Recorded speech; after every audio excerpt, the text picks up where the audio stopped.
How to change file access in Google Docs. So hello guys, welcome back to my YouTube channel. In this video I'll be talking about how to change your file access in Google Docs. So first thing first, just head over to your Google Docs, and if you have any sort of files which you would like to send there with your people or any sort of person, then just head over to that particular file and click on this three dot icon over here, and you can see there is a share button. Just tap on that and you can basically choose or give permission to allow access of your contacts over here.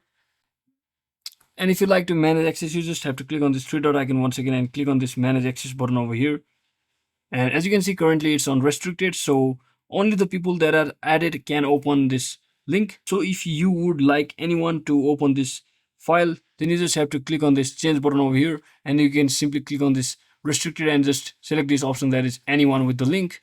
And once you select that option, and as you can see, my permission has been updated. Now anyone with this link, I can simply copy this link and send it to them, and they will be able to view it just like that on any of their browser.